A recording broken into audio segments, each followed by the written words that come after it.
নমস্কার বন্ধুরা, মন কিচেনে আপনাদের সবাইকে স্বাগত। আশা করি আপনারা সবাই খুব ভালো আছেন।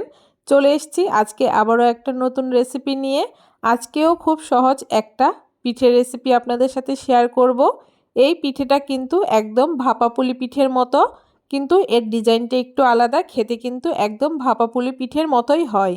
কিভাবে খুব সহজে এই পিঠেটা তৈরি করেছি আজকে সেই রেসিপি আপনাদের সাথে শেয়ার করব।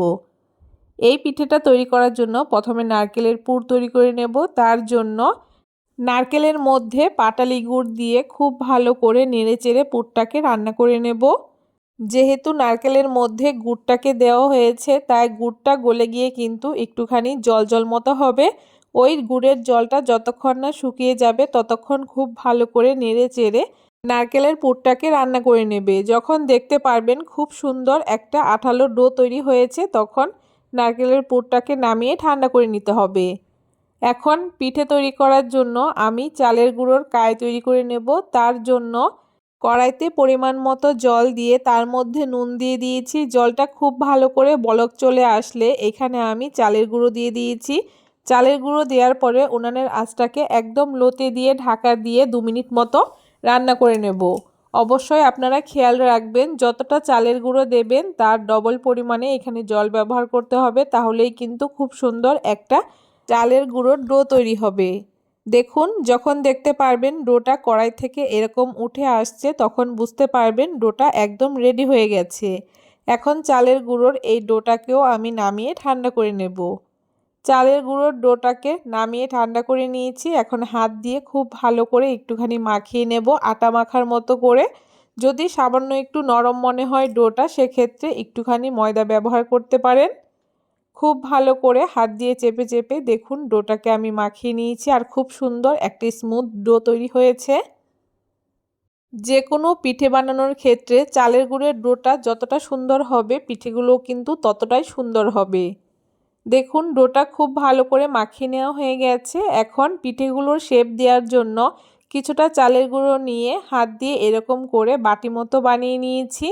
এখন এর মাঝখানে আমি নারকেলের যে পুরটা বানিয়েছিলাম সেই নারকেলের পুরটাকে দিয়ে দিচ্ছি, আর তারপরে খুব ভালো করে হাত দিয়ে চেপে চেপে মুখটাকে আটকে দিতে হবে।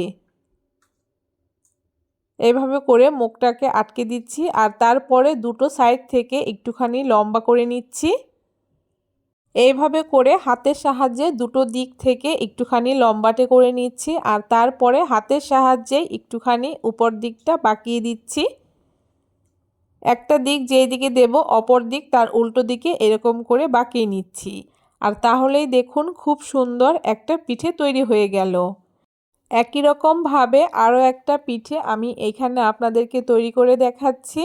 একই রকমভাবে আমি প্রথমে একটা বাটি মতো শেপ দিয়ে মাঝখানে নারকেলের পুরটাকে ভরে নিয়েছি, আর তারপরে মুখটাকে খুব ভালো করে আটকে হাতের সাহায্যে দুটো সাইড এইরকম একটু লম্বা করে নিয়ে হাত দিয়ে মাথাগুলোকে একটুখানি বাঁকিয়ে দিচ্ছি।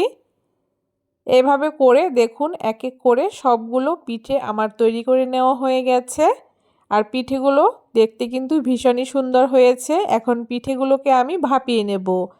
তার জন্য একটা হাঁড়ির মুখে আমি পরিষ্কার একটা কাপড়ের টুকরো বেঁধে নিয়েছি। আর যখন দেখব জলটা খুব ভালো মতো বলক চলে এসছে, এইরকম ধোঁয়া উঠছে, ঠিক তখন এক এক করে পিঠেগুলোকে আমি হাঁড়ির উপরে দিয়ে দিচ্ছি, আর তারপরে একটা ঢাকনা দিয়ে 5 থেকে 7 মিনিট মতো আমি ভাপিয়ে নেব। আর দেখতেই পাচ্ছেন পিঠেগুলো কত সুন্দর ভাপানো হয়েছে। আপনারা হাত দিয়ে একটু চেপেও দেখতে পারেন। দেখুন পিঠেগুলো কিন্তু এখানে আমার খুব সুন্দর সেদ্ধ হয়ে গেছে। এখন এক এক করে আমি পিঠেগুলোকে নামিয়ে নেব।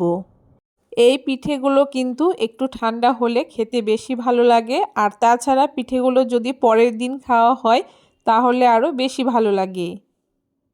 এভাবে করে আমি বাকি পিঠেগুলোও কিন্তু ভাপিয়ে নেব। দেখুন বাকি পিঠেগুলো আমার ভাপিয়ে নেওয়া হয়ে গেছে, আর পিঠেগুলো কতটা সুন্দর হয়েছে দেখে নিশ্চয়ই বুঝতে পারছেন। একটা পিঠে আমি আপনাদেরকে ভেঙেও দেখাবো এর ভেতরটা কতটা সুন্দর হয়েছে। আপনারাও কিন্তু খুব সহজে কোনো রকম ঝামেলা ছাড়া এই পিঠেটা বানিয়ে খেতে পারেন। কেমন লাগলো আজকে এই পিঠের রেসিপি অবশ্যই কমেন্ট করে জানাতে ভুলবেন না। ভিডিওটা ভালো লাগলে অবশ্যই সবার সাথে শেয়ার করে চ্যানেলটাকে সাবস্ক্রাইব করবেন।